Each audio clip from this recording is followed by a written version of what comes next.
Go. Excellent. So today's topic, as we just heard a second ago, is centered around measuring the success of your campaigns.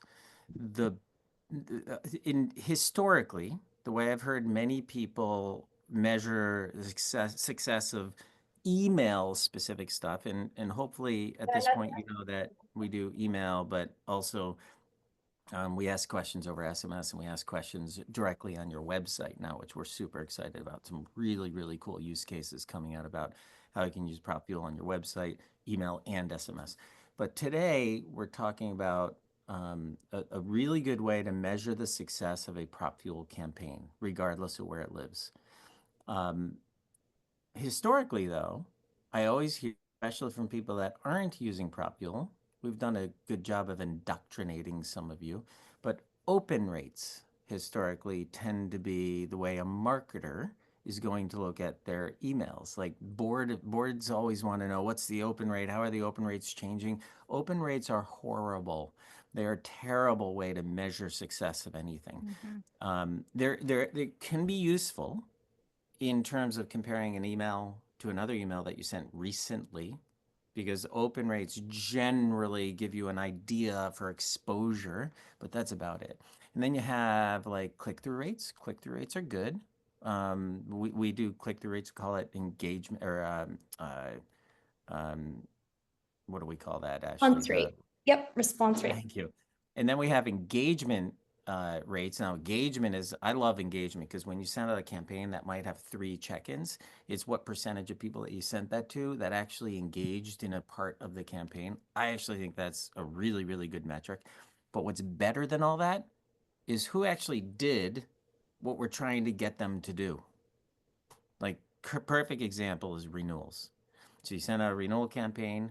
How many people were we able to convert to renew? And that's called a conversion rate, or conversions is what we're looking at this point. Now, maybe it's an event campaign. You're trying to get people registered. What was our success in converting people to register? Maybe it's a profile update campaign. What was our success in getting people to give us updates on their profile? And you can measure this any given way. I like to look at things like renewal, for example, in terms of how many positive responses did we get? Are you planning to renew? Yes, maybe, no. I would actually consider yes and maybe a positive response, and therefore I'm going to measure conversion in terms of how many positive responses did we get. So you can define for yourself what a conversion is. If you want to look good in front of the board, you make it a little looser. If you want to be really, really precise about it, you look at just the number of people that renewed. So there's lots of ways to measure the way you create these conversion lists. And so today's topic is about measuring the success of your campaigns in the light of conversions. So with that, that's all I have to say. Any questions before I hand it over to Brett and he grabs the reins? Any confusion about this? Any questions that you want to pick up before we go any further?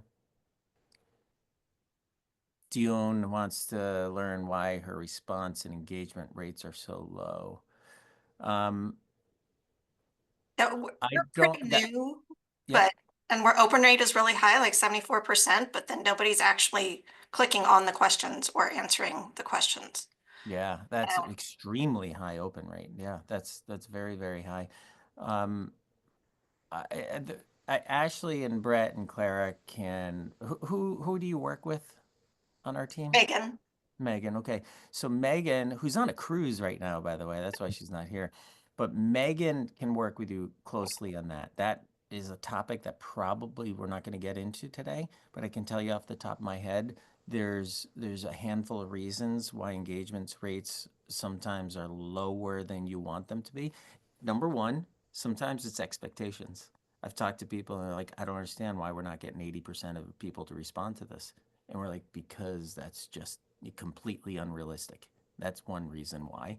So we'll take a look and we can tell you how your rates are compared to other people here in the room and other associations we're working with for that particular campaign type. Oftentimes, if you're sending this to a very broad list of people, engagement rates tend to be a little bit lower. Oftentimes, if the email is constructed in a what I call markety sort of way, do you want to win $100? Look at that. The balloons popped up when I said markety. So, but do you want to win $100? Like, that's not a real question. That's a markety rhetorical question. Nobody's gonna respond to that. So sometimes if there's too many words before the question, it requires too much brainy stuff like reading, and we're not gonna answer the question. So there's sometimes the question is a little too soft and not direct enough. So there's lots of things that can lead to improving your engagement rate. um, I don't think that's topic for today, but Meg can help you with that one on one. Okay. And that's a great topic, Ashley, for a future Yep, agreed. roundtable is how do we improve engagement rates? God, I love that. Thank you, Dion. All right. Any other questions before Brett grabs the reins? All right. All right, Brett, floor's all Let's yours. let's Thank you, everybody. go. I'm going to sit in the background here and listen in until you go into your breakoff rooms. Okay, sounds great. Thank you, Dave. All right, everyone. So thank you again. Couldn't have said it better than Dave. Great introduction to what we're going to be going over. What we want to talk about today specifically, right, is this measuring success. And what does measuring success mean? Kind of have a couple of iterations already to kind of noodle over as we build into our breakout rooms later. But what we want to start with is just kind of our expectations of you all being on the call today. So what's always great is to see your faces. Helps us to know how to engage with you. If we see a bunch of distressed looking faces, we know maybe we're a little too complex here. Maybe we need to bring it back, scale it back a little bit. Also, it's great to see you smile, right? Dave loves his, I'm calling them Dave jokes. They're better than dad jokes. So it's nice to see when, we can see that reaction. We can gauge how you all are working with us. Actively participating is always also great. This is a workshop, right? We want you to engage with us. We're going to ask you questions, especially in those breakout rooms. It's going to be basically paramount that you engage with us and that you work with us. So add to the conversation. Keep that conversation flowing. We love a good old yes and. Have your PropFuel ready. So as I'm going through this, as we go over the agenda, feel free to open up your PropFuel instance on your end. That way you can kind of work along with us as we are going through. This will be a hands-on approach. So again, we will be actively building our conversion list with you later in the breakout rooms. So that's where, hey, we would also like you to be hands-on and building in your campaigns as well. And lastly, just respect and collaboration. So respect everyone's thoughts here. We don't have it all figured out. I was recently a manager of membership engagement. I was in your shoes all of about 4 months ago. So we've all been there. We've all understood the challenges, the successes that we see within the jobs that we're doing. And it can get tough, but just know that, hey, everyone has their unique perspective, and let's share those and feel free to, encourage each other to feel open to share theirs as well. So those are just some of the expectations. General Zoom etiquette, again, if you aren't speaking, please just try to keep yourself on mute. And then if you do have a question, we would definitely encourage you to use the raise hand feature. That way we're notified, and we can see that a little bit easier than you just coming off mute and trying to wait for a pause in my speaking. So with that, a little bit about what we'll go over today. So like we talked about, we want to understand what is campaign success, and that's going to look differently depending on the type of campaign. Again, we talked about renewals, we talked about member profile updates, we talked about conference registration. So how do we gauge what that success is? We'll talk about kind of our definitions of conversions and what it means to convert, whether that be that person making that renewal or that person registering for your conference. We'll then show you how we build those conversion lists within PropFuel. And then lastly, we'll break out into those individual rooms, and we will use that time to actually start building those conversion list for you. So before we get going, any, speak now or forever hold your peace type questions. I'll give it a second, and if not, Ashley will, I'll have you take over. All right, I'm not seeing anything, so Ashley, Actually, sorry, I have a quick question for you all. If you don't mind, in the chat really quick before Ashley takes over, we just want to know what are some of those KPIs, those key performance indicators that are most important for you when evaluating your campaign performance. Dion, you mentioned, right, the engagement rate, the response rate are pretty low. Is that your KPI? Is that what you are actively looking to track? So I'm going to give it a couple seconds here. Please feel free to drop that in the chat. Let's see what folks are saying. And it can be any campaign you have. It could be a renewal. It could be a member profile update. What are some of those KPIs that you're looking to see? Membership conversions, great. Clicks, renewals, and profile updates, nice. We got event registrations. I love it. Just have them engage, right? We're all about conversational engagement. How can we engage our members? Let's see, click rate, response rate, engagement rate, making sure students schedule their exams to test. Ugh, wouldn't that be great? If everyone just did the things they were supposed to do on time. All right, demographic completion, personal, professional. All right, awesome. So all of these things, right? These are what we like to use PropFuel for, right? That's why you're here. That's why you're a PropFuel client, because you came to us to help in achieving these goals. So thank you all so much for sharing that. We'll definitely sprinkle some of those in as we are working through the presentation today. But now, Ashley, I'm going to have you take over and talk a little bit about understanding that campaign success. Awesome. Sounds great. So perfect segue. It's almost like we planned it this way into talking about how you can actually measure some of those KPIs in PropFuel. So there are a couple of key success metrics in PropFuel that we look at that Dave already touched on, and that's engagement and conversions. Conversions is what we're really going to focus on today. We're going to be building the conversion lists. But first I want to talk about engagement, since especially a lot of you put in here, engagement's a big KPI for you. And really what that means is what we're asking there is how well are we getting people to interact with what we're sending out. So in PropFuel, we look at two main things, and you can see on your screen here, we have them starred for you because this is what you're going to see in the history tab of any of your campaigns. So there's two main measures we look at when it comes to engagement. The first one is response rate. So you can kind of think of this like a click rate that you're used to hearing in a broadcast email. So if you have multiple check-ins in a PropFuel campaign, what we do is we average those out and then roll it up to one big response rate at the top of your campaign. So typically, I know somebody had mentioned what is a good response rate? Typically, we see double-digit response rates in PropFuel, but that also depends on the campaign, the audience. I think to Dave's point, if you're going to go to people who you haven't talked to in 5 years, or maybe people who don't know you at all, you're going to see a lower response rate than something like a renewal campaign or an engagement campaign. The engagement rate, on the other hand, that's the second measure that we look at when it comes to engagement. It's a little bit different than the response rate.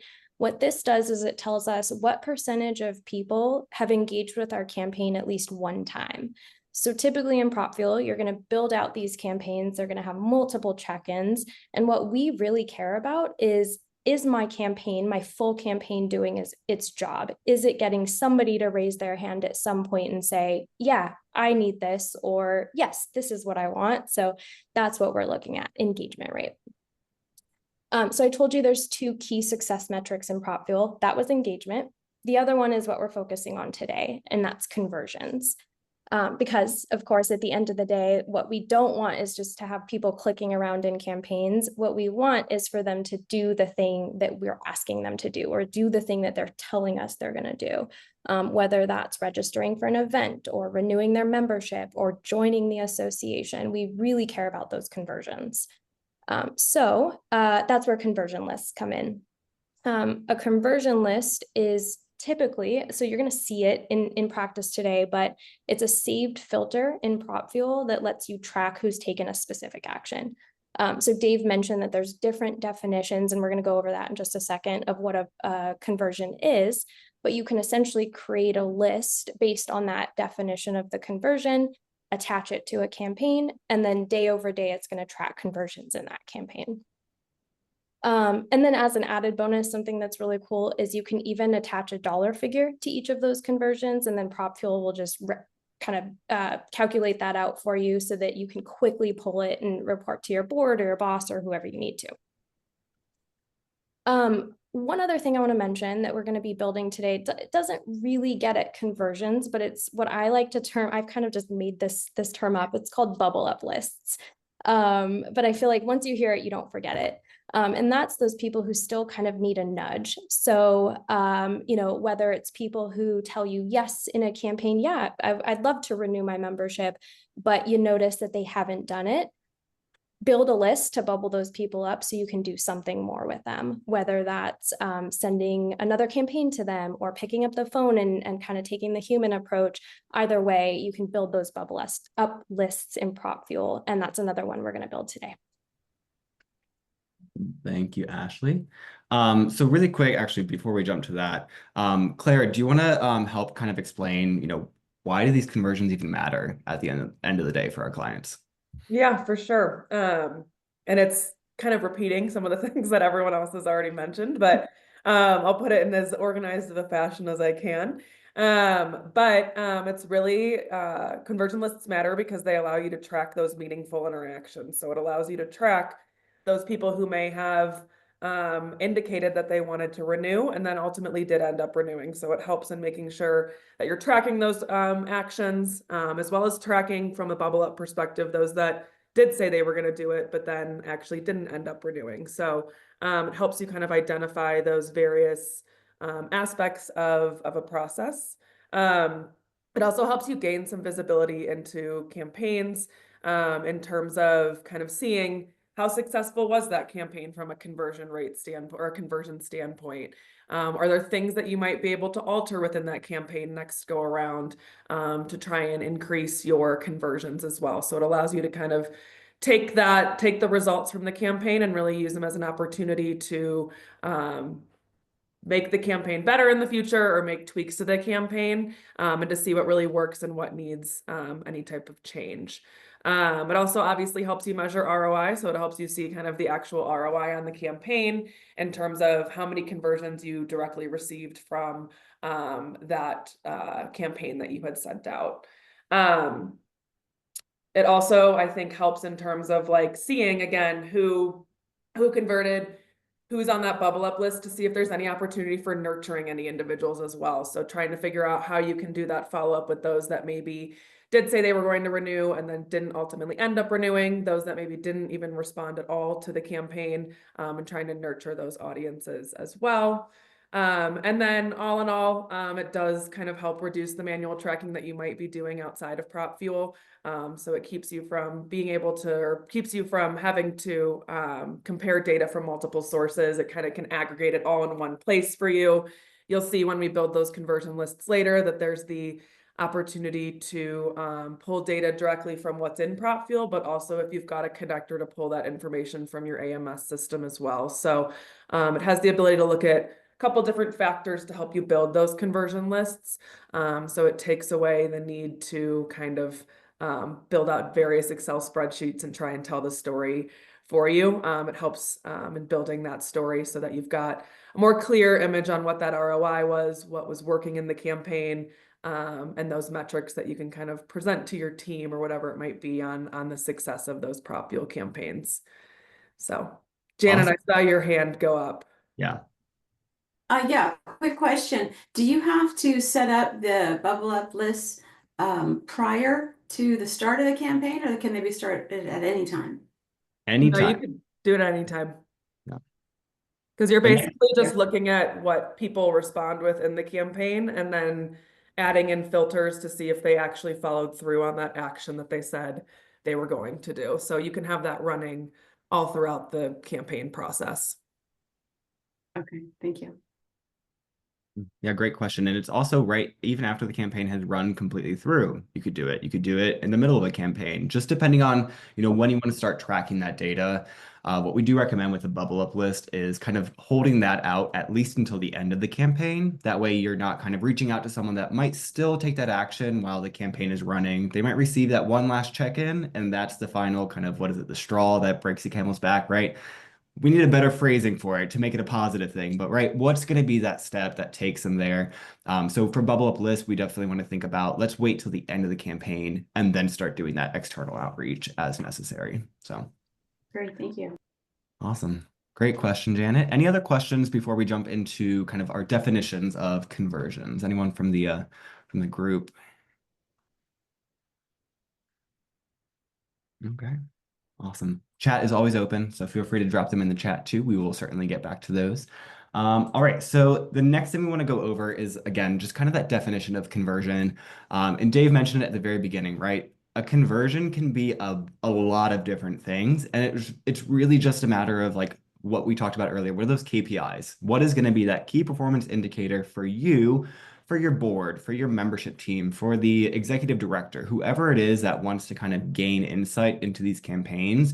What do we want to define that as? And so what you see here today is we kind of have it, we talk about kind of a 3-tier system for defining conversions. I'm sure you can make multiple other tiers within these, but kind of holistically looking at this, the one that we will focus on today and what we consider kind of that highest level of conversion is whether the individual or contact member was in the campaign and took the action we wanted. So in the case of a renewal campaign, you added that contact into that renewal campaign. At some point during that renewal campaign cycle, the member renewed their membership. That would be a conversion. So that's kind of the, again, highest level. We can go a little bit deeper into that and we can say, okay, we actually really only want to track people that actually answered a question in the campaign and made that renewal step.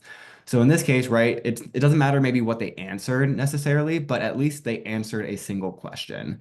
We get a lot of people that ask us like, oh, well, you know, how do I know it was PropFuel that resulted in this conversion and not my social media post or my Twitter post or whatever it was else that you're doing from a marketing standpoint?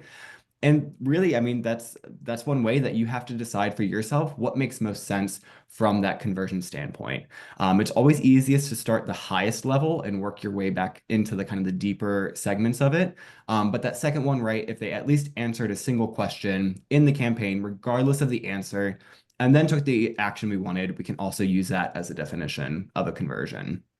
And then kind of the lowest level or the most granular is that the contact answered a question, what we would say positively, and took the action we wanted. In this case, you sent out a renewal campaign. Your first question is, are you planning to renew this year? Your contact says yes. And then you also see that that person renewed their membership. So that would be kind of that deepest level, the most granular of a conversion, because we know that they did tell us yes, and then they did take that step. So that could be kind of like we really want to just know that only those people that said yes and converted will we count as a conversion in this campaign. So those are kind of, again, we can get more granular. We can talk a little bit more about the specific details in the breakout rooms. But we just want you to kind of have this mindset of kind of, again, working from the largest, get your entire group that you can of was in the campaign, made that step. And then once you start to see like, oh, well, you know, I know this guy actually, you know, I talked to him on the phone and that was what helped him convert. You can start to further define and get a little bit more granular. So any thoughts or questions from the folks on the call today about that? Or anything, Ashley and Claire, that you'd like to add from what you've seen? Sure. I always have something to add, Brett. So one thing I'll say about these definitions with this third one in particular is this is not something that we suggest using. We wanted to add it here because we get a lot of clients who ask us about this definition, but essentially it's so narrow that you end up missing some people. So if you think about the way that your PropFuel campaigns are built, we're a conversational engagement platform where you can get actionable insights and then take action on that. And what that means is a lot of times you have people saying, well, no, I'm not planning to renew this year. And we don't leave it there. We then branch them off usually to a question like that says something like, well, why is that? So that we can give them a solution. So it's possible that you're converting people once they say no and you give them the solution. So if you're only focusing on those people that answered positively, how are you capturing those other conversions? So I just want to make sure that everyone gets it. Like we have it up here, but I would say go for number 1 if you can, and then as narrow as you'll go would probably be number 2. Yeah, great example. Right, we have those show text on landing pages, right? So that's that last effort. Hey, we know budget is a concern for you this year. Here's some options for you. And that, again, like Ashley said, that could have been that point where they said, actually, yeah, that does make sense. I will renew. So leaving it up to the highest level of the either one or maybe the two will be your best case scenario to track those conversions. And it can be also, right, we talked a lot about the renewal cycle, but in the same sense of a conference registration, it would work very similarly where you have your conference registration, you ask people if they're planning on joining the conference this year, and they say yes, they register for your event. If we are connected to your, your membership database and we can pull that information in, that's one way we could track it. So just kind of different ways that we can review these conversions as we are thinking about how we want to apply them to your currently active campaigns and any future campaigns that you plan to set up. So with that, the presentation portion is done today. So now you don't get to hear it. Well, actually, you'll hear us still talking, but we'll be in the breakout rooms now. But before we jump into the breakout rooms, we just want to kind of, again, open it up for any thoughts or questions that the group might have. Anything that could also help fuel some of the conversation as we go into these breakout rooms. So I'm going to stop sharing my screen for now. That way we can see everyone's face here. And then I'm going to start setting up the breakout rooms. But again, in that meantime, feel free to add any comments, thoughts, or questions either in person or in the chat.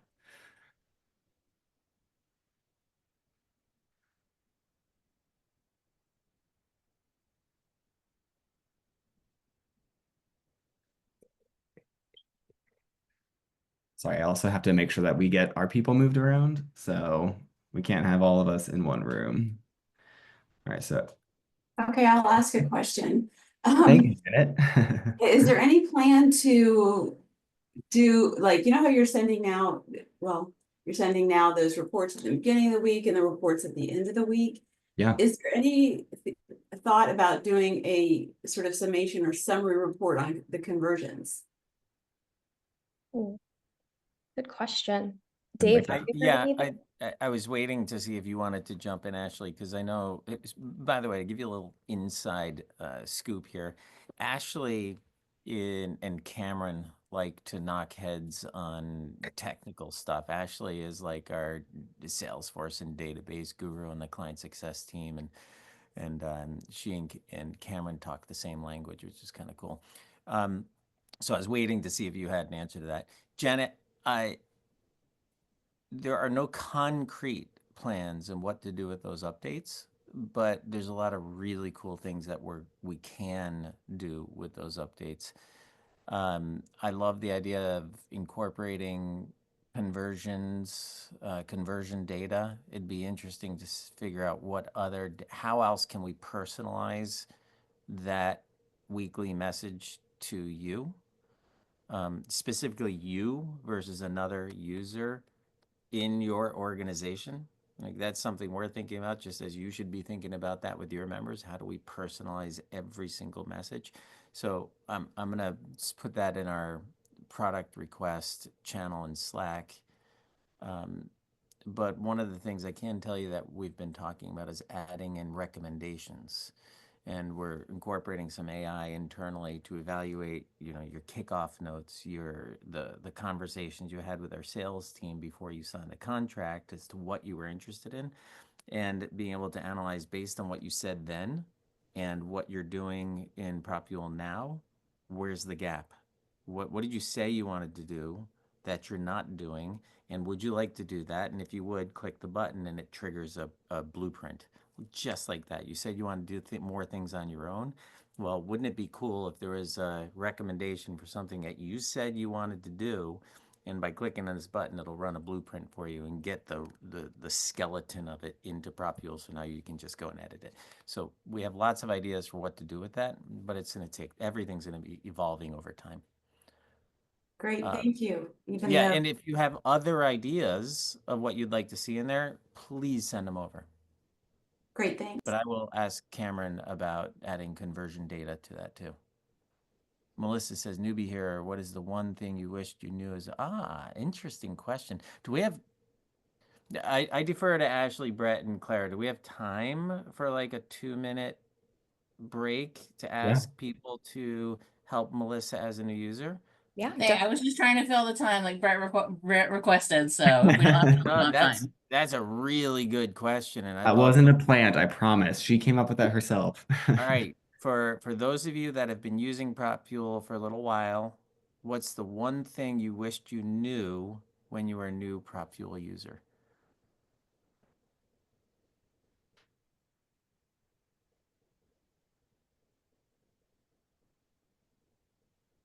Or I'll ask you another way. What's something you struggled with in the early days of PropFuel?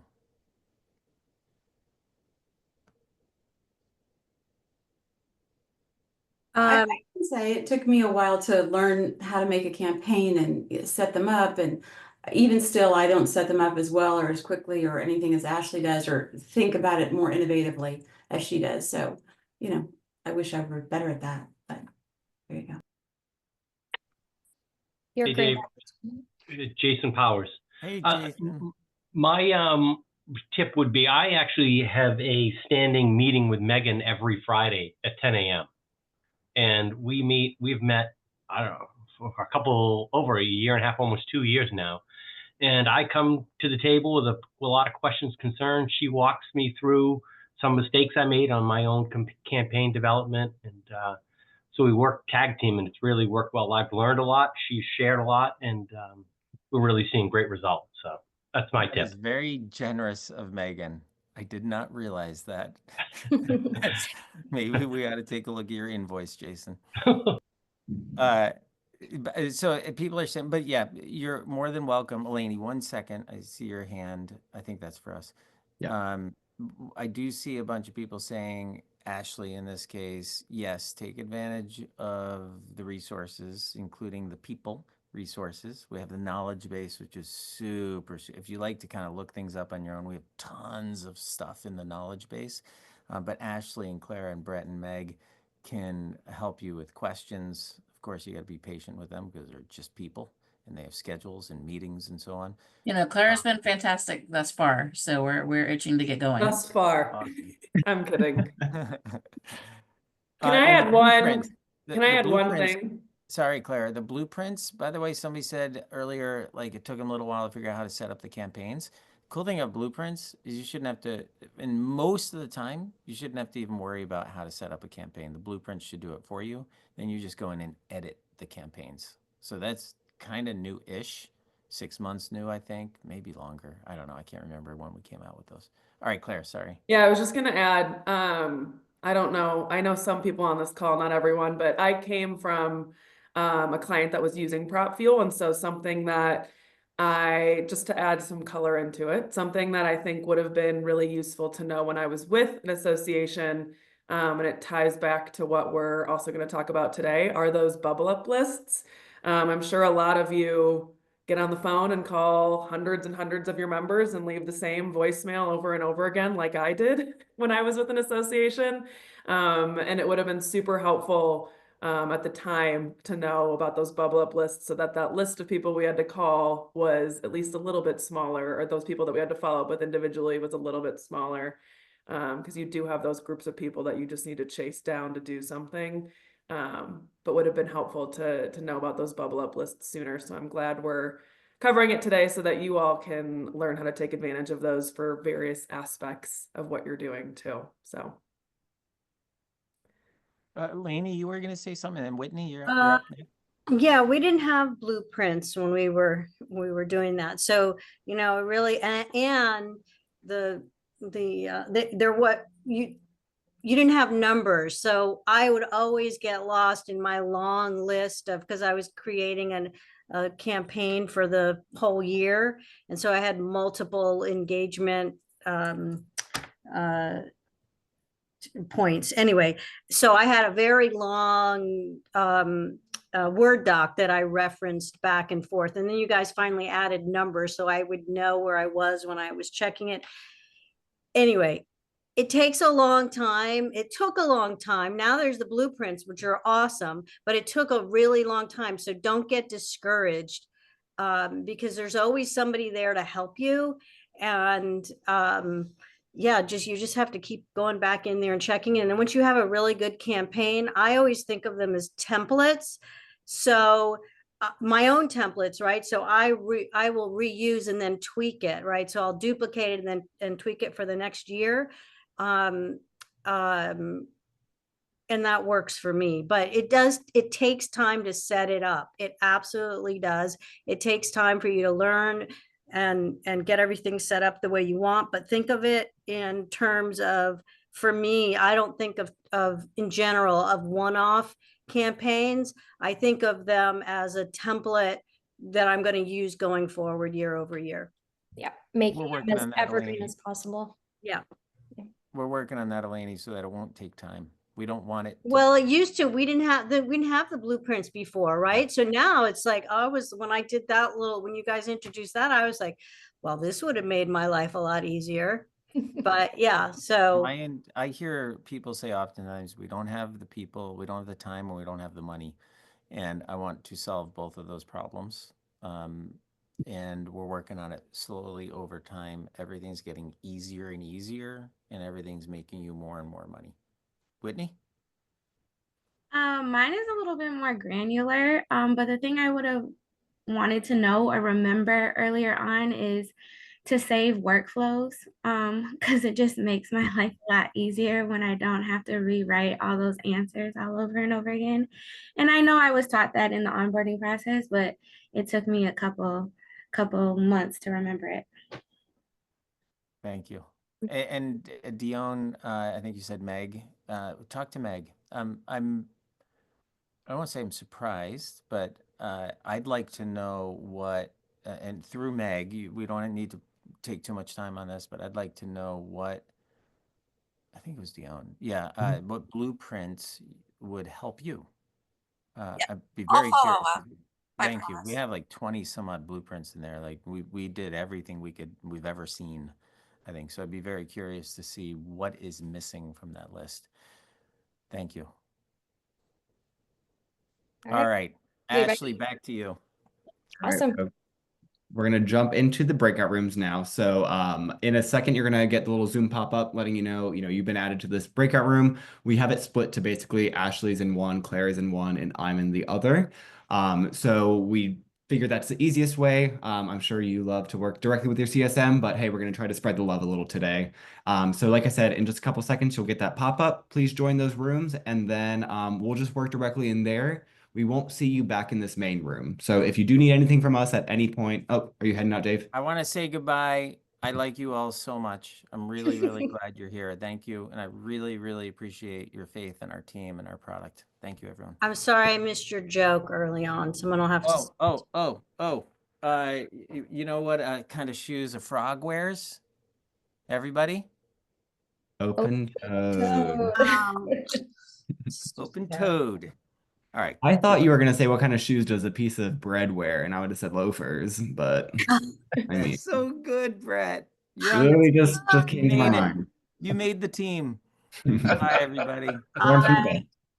All right, folks, like I said, opening up the breakout rooms, we won't come back to this main room. If you do need anything from us, you know how to reach us either individually or at cs@propfuel.com. So thank you all so much for joining us today. Hope you gained a lot and hope you get a lot more out of these breakout rooms. So you should have access. Okay, so when we're in PropFuel, what you'll go to first, if there's a way to move this. Can you all see this bar on my right-hand side, or can you see the actual blue side now? Okay. So once you're in PropFuel, the first thing we're gonna go to is we'll go into lists on the left-hand side. So you can click into lists.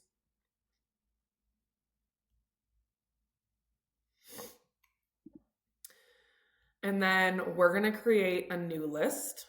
So you'll hit the create new list button. And then you want to give it a name. Typically what I recommend is I like to put the type of list at the front depending on what you're building. So in this instance, we'd be building a conversion list. So I'd call it conversion list. I think we're going to look at 2025 renewals. And then I need to put my initials because we're all on the same account building it, but you don't have to put your initials on it. But I'd put the conversion list and then the campaign name or what you're trying to kind of track in the list name. And then in terms of these two, I'm sure that you've seen this before. I'm sure some of you have built lists out, but we're going to want to select an automatic list for this one, which basically means that it's automatically going to update once people meet meet the filters of that list. It'll just continually be updating over time. So if someone were to be added to an event campaign or whatever weeks later, they'll be kind of brought into this campaign once they meet the certain criteria. So I'd recommend doing an automatic list for this one. Manual would basically mean that you need to go in and refresh it every time you want to check it. So we'll do an automatic list for this one. And then hit create new list. Are we all following along? Cool. Yeah. All right, so we've logged in. We've navigated a list. We've created a new list. We've created that. Automatic create list. All right, so now we're into the setting filters side of a conversion list. So this is where you're basically going to tell the list what you want it to look for this particular conversion list. So once you're in the list, it should automatically open up the filters, but if it doesn't, you can hit edit filters on this right-hand side. And we'll start adding in filters. So depending on if you are connected to an AMS system or whatever it might be, you might have some extra filters at the bottom than what you're seeing in here. But just a quick run through of what these filters are. Contact field is going to look for specific information on a contact field. So if you've got fields and you've mapped them to certain information on a contact in PropFuel, that's what that one is. If you've added any sort of tags to a contact, that would be the contact tag. Email subscription status would be if they're opted in or opted out. Bounce status would be if the email's bounced and you wanted to look at bounces at all. Contact list would basically mean you're looking at another list within a list. So if you had any other lists on this left-hand side that you wanted to bring into this particular conversion list, you could put that in here. This particular client has SMS, so we'll disregard that one for right now. Question selection would be what they've selected for a specific question that was asked in any of your PropFuel campaigns. Text response would be if they've filled out a text response. Campaign status is where we're going to mainly live today. So that would be the status of where someone is in a campaign. And then campaign activity would be particular actions that they might be taking in one of your specific campaigns. And then if you've got any connections in PropFuel, those will all appear in blue at the bottom. Any questions on filters?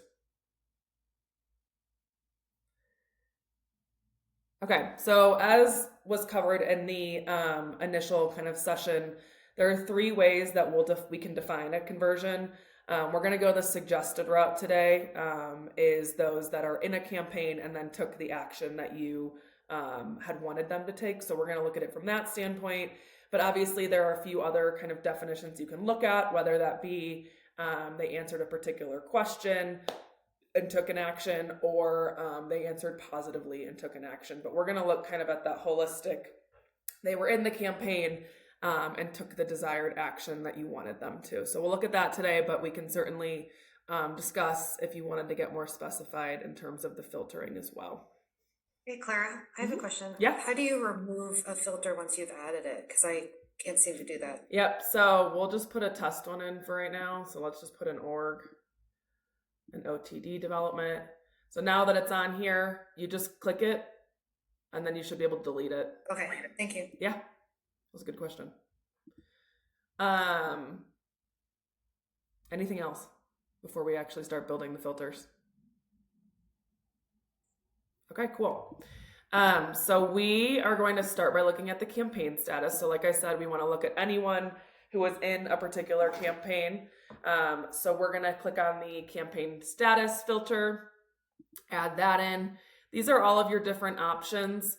I would suggest doing the has ever been in because we want to look at anyone who was in that campaign. So if you were to look at any of these other ones, active would mean that they're currently active in the campaign. So that wouldn't really include anyone who may have been suppressed because they renewed at some point during the campaign or whatever it might be. It wouldn't take into account those that or removed or suppressed, like I said, or unsubscribed. So you really want to look at that holistic picture of everyone who was in the campaign throughout its entire lifetime, basically. So we're going to hit has ever been in. And then I think we're looking at 2025. We'll look at 2024 renewals to start. So we want to find the particular campaign that you want to look at. So in this one, we're looking at a renewal campaign. Francis, for yours, you'd want to find that specific event campaign that you may have sent out. For any of the other use cases, just find the campaign that you want to look at the conversions for. Can you ever do a conversion list and include 2 campaigns? Yes, you would. Yes, you would put it either as if you wanted them to be someone who was in both campaigns, or if you wanted them to be in either campaign. So let's say we wanted to look at like the 2024 renewal list, but then we also wanted our campaign, and then we also wanted to look at the lapsed campaign. We would just add another filter in here after the or to look at both of those different campaigns. Any other questions?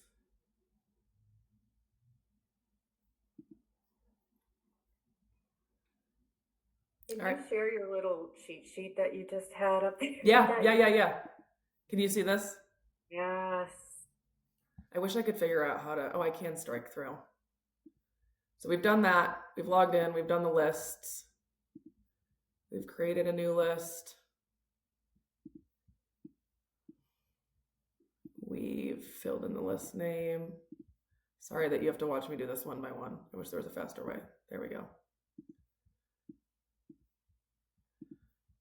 And then we've added the one filter. We want to add another filter. So right now we're only looking at people who have been who were in the 2024 renewal campaign. So now we want to look at, and it's not pulling anyone. So maybe we need to use this one that's currently active. Let's use this one instead.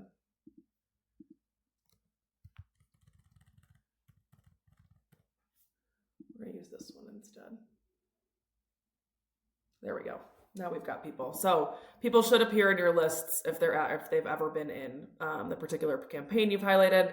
So we've picked out the campaign. Now we want to look at kind of the filter for how we determine that success and if they did what they'd like, what we wanted them to do. So in this particular instance, since it was a renewal campaign, we want to look at kind of, did they end up renewing their membership with your association? So for each of you, it might be a little bit different. So for you, particularly Francis, from an event standpoint, you might want to look at if they've registered for the particular event. That data might not live on a contact field in PropFuel. That may be something that you have to pull through from your AMS. So you would just add that particular filter and then select the event. For this instance today, we're going to look mainly at things on a contact field, but there's always the option, if you are connected, to connect to kind of the different various aspects of your AMS system too, to kind of pull in that conversion and filter it also. So today we're going to look at a contact field, but depending on what you're building on your end, you may be wanting to pull in from your connector to get the data you need. So we're going to look at a contact field. Typically, when we consider someone that has renewed their membership, what that would mean is basically that their expiration date has updated. So if they've renewed their membership, hypothetically, their expiration date should update to like a year or so in advance, so that they're up for renewal again in a year. So we're going to particularly look at that expiration date. So depending on what fields you have available on a contact field, you might have different options. But from a renewal standpoint, we want to look at the expiration date. And then we basically want to say we want to look for anyone whose expiration date has updated to some date in the future. So I don't necessarily want to give a specific date. I want to leave it a little bit more open of, we want to again look at something that's in the future. So you have the option to change this equal. I like to go down to the words just because it makes me it's a little easier for me to comprehend the difference between all of these if it's the words. So I like to scroll down to the end, and then we're going to basically say if the expiration date is more than, and it can be kind of a number that you want to decide. I like to choose 100 days. I don't know why it's my sweet spot, but you also want to make sure that you're considering how long your campaign is running and that you're not going to like potentially catch people on a suppression list and in the campaign as well. So I like to select around 100 as my kind of in the future dates. So then we'll hit save on that. And it should run and look at both of those fields. Yep. So now we can see that these filters are looking at anyone who's been in that campaign and anyone who now has an expiration date 100 days in the future. So it's basically looking again at those who were in it and now have an updated expiration date, which would ultimately mean that they likely renewed their memberships with the association. I like to always do a little double check and add available columns and then put in the expiration date just so I can make sure that all these people actually do fit that need. So they all have these December 30th. Back up and show where you click to do that. Yep. So if you hit the little gear and then available columns, it should show Thanks. you all the fields. So I just like to double check that it's actually pulling in what I want it to in here. And so we can see all these dates that are in the future, which ultimately means it's pulling things in correctly.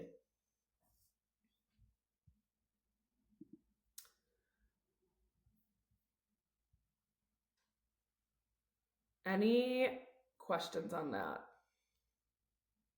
Does it matter like the order that you add people in terms of like what goes first and what goes second right here? It shouldn't.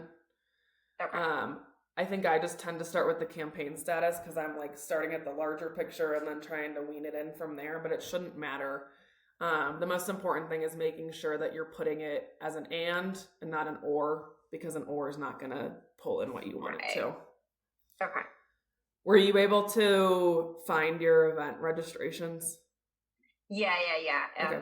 It's like I do that little command or flow quite frequently. So I was like, I know how to find people. And so just so everyone else can kind of see how that would work, I'm going to use it. There might be a Salesforce report, we'll see, but I'll show you how you would do that if you didn't want to go through a contact field. So we would go into campaign status and we would do that same campaign of contact has ever been in, and then the one renewal. And then we would add a filter for Salesforce report for their particular AMS. And I don't know that they have a 2024 report in here. Yeah, it doesn't look like it. But basically you would add that filter if you've got a particular like field you're looking for in your AMS, if you have the ability to pull that in, or a specific report. That's how you would add in the AMS portion of it. But I like to recommend, if you can do it all with data and PropFuel, it makes it a little easier, just because it's a bit quicker. When you use the AMS, it needs to like communicate with the AMS to get that information, and it might just take a bit longer to load. So it's really up to however's easiest for you to pull that information in. Other questions? Our connection with our system it's gotten better over time. Excuse me. How is it telling that the expiration date is the end of the year if you don't have it attached to a list here? Like this one? Yeah. So it's looking at like a particular contact in PropFuel and looking at their expiration date. So you would have had to, if you have a connector, like a connection, this field would have had to been mapped to your connector and pulled in. Okay. Thank you. So they would have mapped this under settings, advanced, connectors, Salesforce, configure, and it might take a second to load, but basically they've told this expiration date to look for whatever that expiration date is in Salesforce, and then it's continually updating that information. Okay.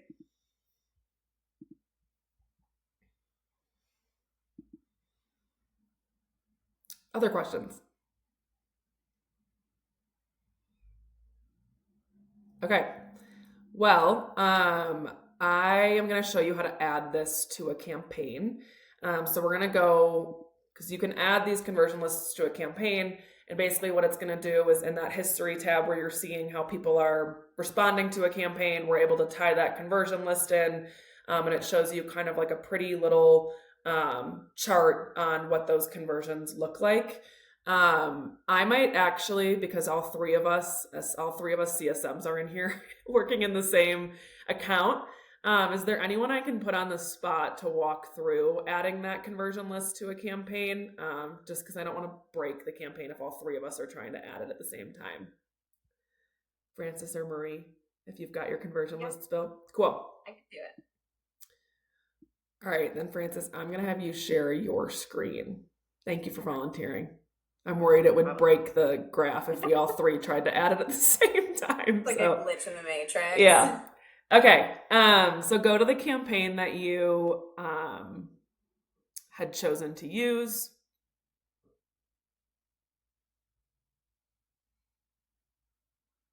And then you're going to go into settings. And you're going to scroll down.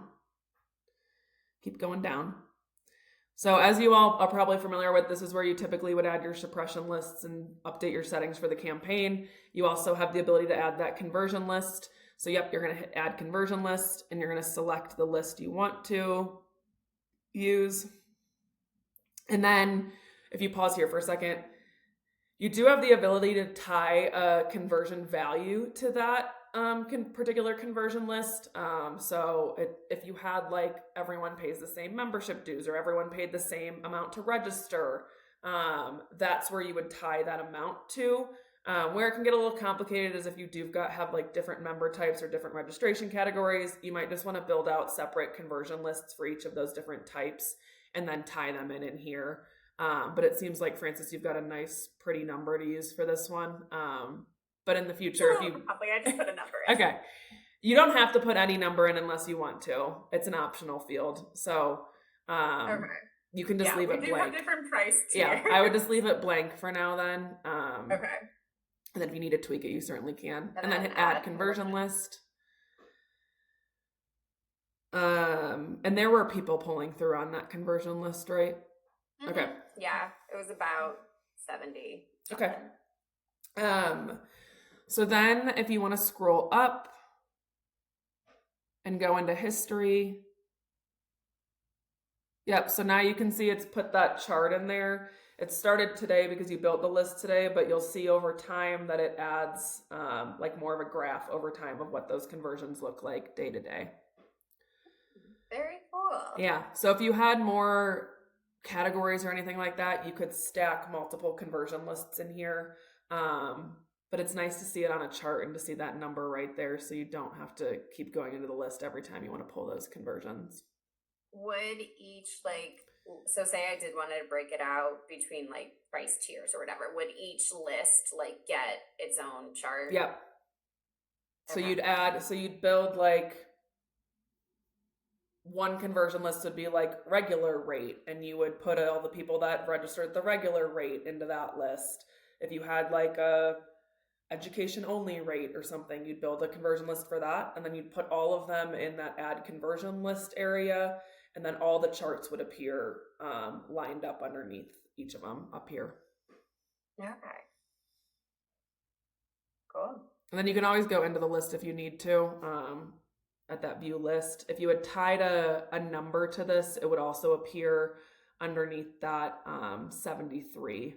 So if you had tied a dollar amount to it, it would have like the dollar amount over time in addition to the actual number of conversions. Cool. Awesome. Thank you for volunteering to share. No problem. Want to make sure I'm not messing anything up. So, all right. Any conversion list questions? Does everyone have a good idea of how to build these, and are you seeing context on your lists? Okay, I'm seeing rocket ships, which makes me feel like, yes, you're blasting off and sending them up. So Not just one rocket ship. multiple rocket ships. All right, great. Miriam, Donna, and Amanda, were you able to set them up too? Yes. Cool. What were you setting them up for? I'm curious. So I do the group membership. So I was interested in those who said they were interested in a group membership. And then ultimately did end up joining? Yeah. That's great. That's another good use case for them. Dawn and Amanda? Yeah, I was doing mine on our show, based on if there was an engagement with the campaign that we did. But I guess kind of my question with that is, there's all these different, when I went in to like select the campaign, there's different campaign, I don't know what the right term is, names that I could choose from Yeah. the list. Can I have you share your screen really fast? If you're comfortable doing that, and I'll okay, walk you good. through it. That's a Yeah. great question. I think I know what you're probably seeing. All right, how do I do this? We're not on Zoom anymore. We're on Teams, so this is like foreign to me. There should be a little green button. Green button. Oh, sure. Got it. Okay. Oh, and now I have all my screens. I hope I'm picking the right one. I put you on the spot. I'm sorry. No. All right. Are you seeing the PropFuel? Yep. Okay. So, all right. So if I'm in I got to go back to the list, right? Yep. So I go in here. Oh, you built another one I can see too. Well, Good. Meg did it Okay. for us. So this is like new to me so I'm glad I'm doing this. Yeah. So this is what I did. Okay. Can you click on the has answered a question? And so you were saying that one you saw multiple? Yeah. What you're seeing is likely within those campaigns, you've set up some redirect questions of like, if they say, no, they're not going to attend, you're redirecting them to another question to answer that question. So that's what those are all web external pages typically. So you'll just want like the true email campaign, which is probably the one at the top. So it would be the top one, like this one? Probably. If you scroll over. Yeah, it should be that one. Okay, so you're saying I should completely eliminate this step here? Well, it does look like there were 2 in there. Let me pull you up really fast. Looked like there were 2 2025, so I just want to make sure that there's actually people in both of them. Yeah, my colleague actually built this one, so I'm not as familiar with how she built it. Yeah, it does look like there are 2. Okay. One is scheduled and one is not scheduled. I'd put both in there then. So I would do the attendee prospects, so the one that you've got in there, and then that second one, it looked like there was one that had scheduled at the end of it. So I would add that one too, if you click into it.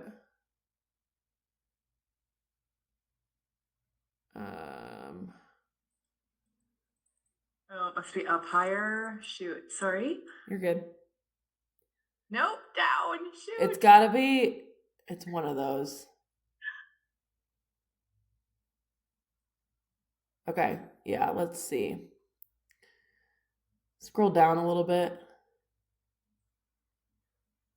Yeah,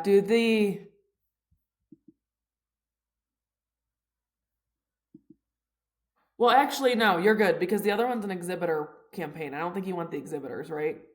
No, I want to do that separately.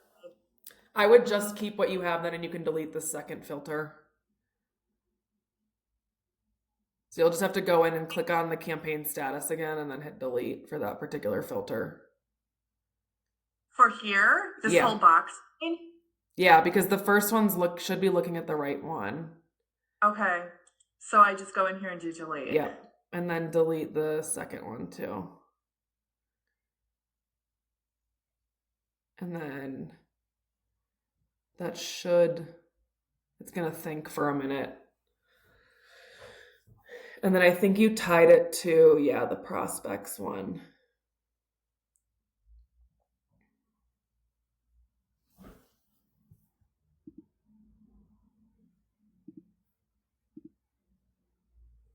Yeah, that should do it.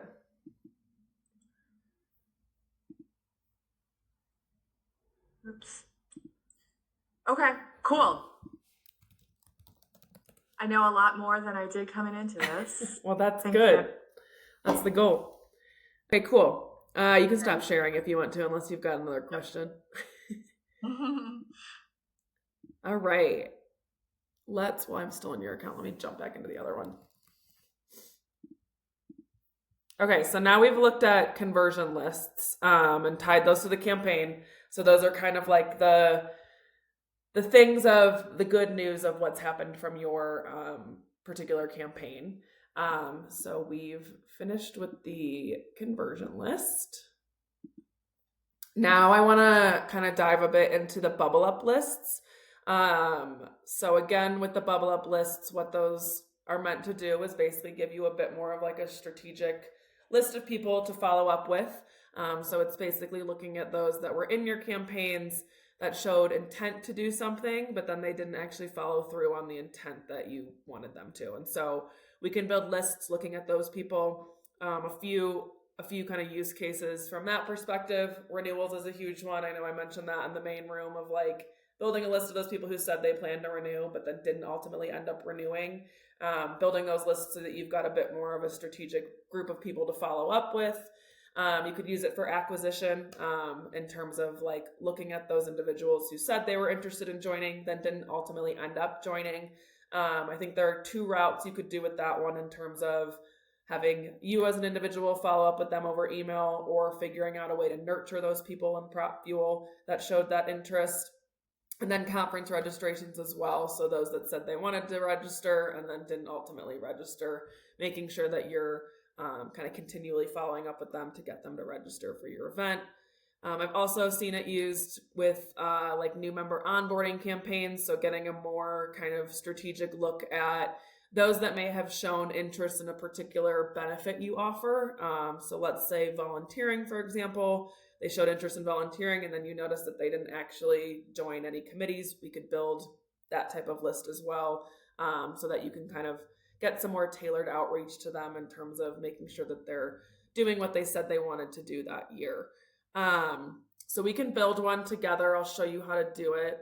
Again, with each of your instances, it's going to look a little bit different, but also not different at the same time. So we'll go in and create it.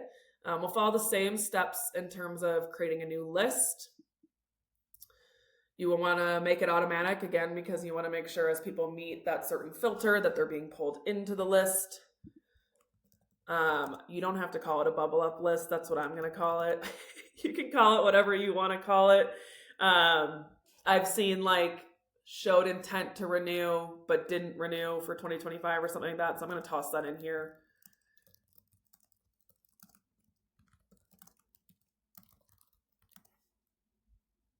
And then again, you want to make it automatic. I'm going to put my initials. I don't know if they're building ones either. And then we're going to create a new list. And then similarly, we want to look at those people in that campaign. As opposed to holistically looking at everyone in the campaign, we actually want to look at those that answer a specific way, because you want to see if they said, yes, I'm planning to renew, did they ultimately end up renewing? So you do kind of want to look at those specific factors in this type of bubble up list. Whereas at conversions, we were more so looking at anyone who was ever in the campaign and did they follow through on what you were hoping they would. So we're going to use a different filter this time. We're going to use campaign activity this time. So you'll get a few different filters you need to fill out in here. So first you'll fill out that campaign you want to look at. And then you want to pick the question. The part that's a little different with these ones is if you've got multiple questions in your campaign, you're likely going to want to separate them out into different filters. So like for this one in particular, we'll look at the first question of, are you planning to renew your membership? And then we want to look at their selection and what they chose of, yes, I'd like to renew now. So what I mean by what I just mentioned about the question, if you've got multiple questions, you would just add another filter under or and basically follow the same step for the second question in that series. So we could do that right now too. We'll do campaign activity. We want that same campaign. We'll look at the second question now. Go ahead. How many do you recommend adding? Because for our renewal campaign, we start asking them in December. So which, like, if you had to pick one, would you pick like the more recent answer? It depends, because you could have someone answer like yes in the first question, but then not answer the second question. I like to put all of them if you can. All of them? Yeah.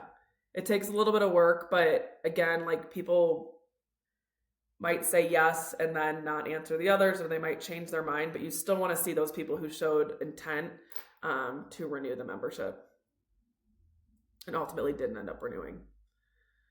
So I'll add those two for right now. But if you've got more, feel free to add more filters. And then similarly, we're going to go based off that expiration date. So what we want to look at is if we're looking at if they successfully renewed, their expiration date is going to update into the future. If they did not successfully renew, their membership should be, their expiration date should be in the past now. So we're going to look at the contact field. And we're going to look at that expiration date again. Oops, not certification date.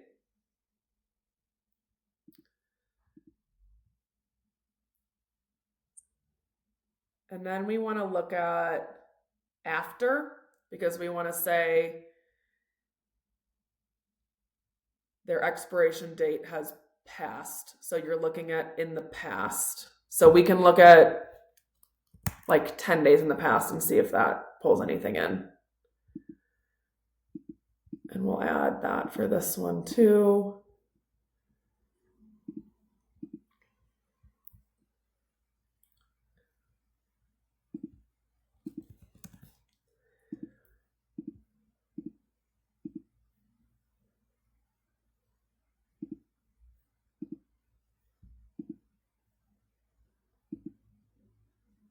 Okay. So now we can see that, and this is a pretty small list, but now we can see these individuals where they indicated they intended to renew their memberships, but their expiration dates are still in the past, which leads us to believe that they have not actually ultimately renewed their membership. So this would be a bit more of a tailored list you could follow up with after they've gone through the entire PropFuel renewal process to check in and see if they're planning to renew the membership or if they're still intending to renew or how you can help them to renew. So it's a matter of just kind of putting in that campaign activity as opposed to campaign status. So you're looking at their specific intent that they gave and then adding in that field of how you want to determine if they didn't actually follow through on that intent. For this instance, it would be expiration date. For Francis, your instance, you might want to look at like not equal to registered, or however you wanted to look at that particular filter of how you can see that they haven't registered yet within your AMS system. I did have a quick question. Yeah. Before I even got to the registrations, I was adding in the answered questions, yes, I'm planning to attend, and it's pulled it it updates to 260 people, but only 60 people answered yes in the campaign.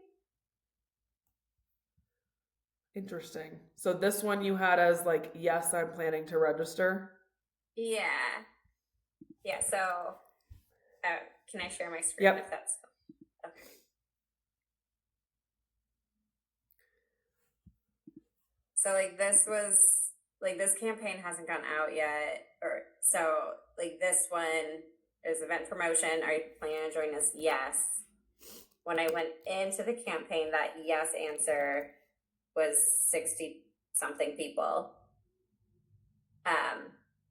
But when I where is it? When I scroll down here, it's telling me it's pulling 260 contacts. Can you go back up to the filters again? Yeah. And you said that second one hasn't gone yet? No, unless it just went out. Yeah, no. It's good. I think it's gonna go out later today. That might be why then, because it's looking at that one. That's a good question. Let me look at that for you. Okay. I'm gonna write that down. I mean, I can delete this and see if that. No, that's still pulling in 260. Okay. So. All right, I wrote that down. I'll take a look at that when we hop off. Okay. Because that is interesting. It should show 60 and not 260. Right, because that's how many people answered that question. But like, I did specify like the yes answer. Okay. Yeah, I'll take a look and see. Thank you. Any other questions? I know we're coming up on time, and I want to be respectful of the time you guys have. So, Will we get this recording of our group? Yeah, perfect. yeah, I'll figure out how to best share that with you since I recorded it on a Loom, but I will pull the link and send it. Thank you, Clara. Yeah. I'll hang on for another second in case there's anything else, but hopefully this was helpful in terms of building those conversion lists and then making your follow-ups a bit more strategic. So yeah, if there's anything else, I'll hang on. But you all have your individual client success managers, so if you want to reach out to them, feel free to, or I'm happy to help at all times too. So Also, Claire, I think I figured out what I did wrong. yeah. I put answered instead of selection. That'll do it. So there we go. That'll do it. Did it work? Does it say 60 now? Yeah, it's pulling in 68, Okay. which I think is Good. the right number. Well, thank you. Yeah, of course. Thank you.